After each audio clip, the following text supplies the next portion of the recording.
Well, if you have severe allergies or to foods or insect stings, life-threatening anaphylaxis is ever present. It's a threat and a worry. It really is. Most people at risk for severe allergic reactions carry those treatment medications with them, like an EpiPen. But now the FDA is reviewing a potentially easier alternative. Dr. Frank McGeorge joins us this evening to explain what that alternative is. Yeah, Karen and Damon. So the new product is called Neffy, and it is an epinephrine nasal spray that the manufacturer says delivers an equivalent amount of epinephrine into the nose compared to an injector like an EpiPen. Now, back in May of this year, the FDA advisory panel actually recommended for the Neffy. The FDA's final opinion was expected today, hasn't been approved yet, but if approved, it could be a fantastic needle-free alternative for severely allergic individuals. It's estimated that somewhere up to 10% of the population has a significant food allergy. Medications and latex can also cause severe anaphylactic reactions, says Dr. Edward Zarati, Division Head of Allergy and Immunology at Henry Ford Health. Obviously, a lot of people are allergic to stinging insects as well, which is a big problem in the country. Millions of people carry an EpiPen or similar epinephrine injector to treat a life-threatening allergic reaction.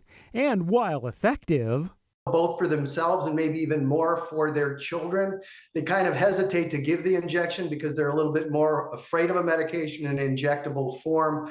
now the newest product being evaluated, the needleless Neffy made by Ars Pharmaceuticals, could put an end to that hesitation. It has long been known that epinephrine is absorbed through the nose. You just have to give a high enough dose to reach the same blood levels as an injection would provide. The Neffy nasal spray uses the same nasal spray device many people are already familiar with for giving the narcotic antidote Narcan. I think that given that anaphylaxis is truly a life-threatening situation, I do think it will make people more likely to carry it because of the size of this device is significantly smaller than an EpiPen. Now, the side effects of the nasal epinephrine were mild and primarily included nasal irritation. Incidentally, there is another company working on a nasally administered epinephrine.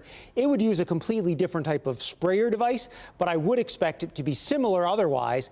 That one, though, has not been submitted for an FDA application yet. So what about cost? Always on a budget, right? How and that is actually, I think, a really important thing here. The rumor is that it's going to be about $25, which is actually significantly lower than the retail price of even a generic EpiPen or even of the comparable products. In fact, you might recall Mylan Pharmaceuticals, that's the maker of the EpiPen, they were accused of price gouging consumers of the EpiPen. Yeah. Since then, a number of more cost-effective alternatives, they have been introduced, but this would be both cost-effective and potentially more likely to be used. Interesting. Good news, especially for someone who has food allergies like me, who keeps an EpiPen on the ready. Yeah. Handy to have around. Thank you. Thanks, Doc.